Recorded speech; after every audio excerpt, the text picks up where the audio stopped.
আমরা আমাদের ফেসবুক পেজের ভিডিওকে সুন্দর করার জন্য আকর্ষণীয়ভাবে উপস্থাপন করার জন্য আমরা আমাদের ভিডিওতে ব্যাকগ্রাউন্ড মিউজিক ব্যবহার করে থাকি। কিন্তু ব্যাকগ্রাউন্ড মিউজিক ব্যবহার করার পর সেই ভিডিওতে কপিরাইট এসে যায়।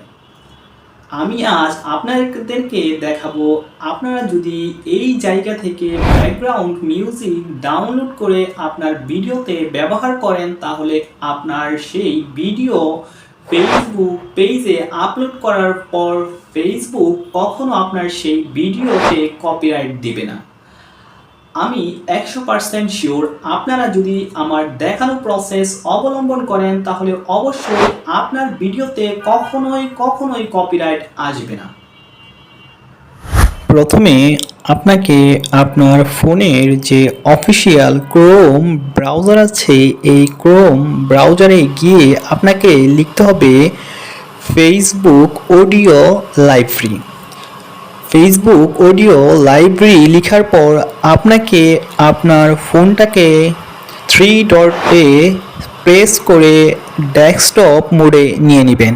আমার আগে থেকেই ডেস্কটপ মোড চালু করা ছিল বিদায় আমার আর পুনরায় ডেস্কটপ মোড চালু করার প্রয়োজন নেই। সার্চ করার পর আপনি আপনার ফেসবুক পেজ অথবা ফেসবুকের যে অডিও লাইব্রেরি আছে, এই অডিও লাইব্রেরিতে বিভিন্ন ব্যাকগ্রাউন্ড মিউজিক দেখতে পারবেন।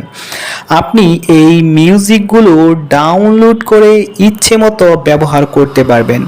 আপনি যদি এই মিউজিকগুলো ব্যবহার করেন তাহলে আপনার ভিডিওতে কখনোই কপিরাইট আসবে না। আমার এই দেখানো প্রসেস অবলম্বন করে আপনি নিশ্চিন্তে আপনার ফেসবুক পেজে ব্যাকগ্রাউন্ড মিউজিক ব্যবহার করে ভিডিও আপলোড করতে পারেন। আপনি কোন মিউজিক ডাউনলোড করেছেন, আপনি ইচ্ছে করলে ওই মিউজিকটি আপনার ডাউনলোড মেমোরিতে গিয়ে শুনেও নিতে পারেন। আমি যে মিউজিকটি ডাউনলোড করেছি, এই মিউজিকটির সং হচ্ছে এরকম।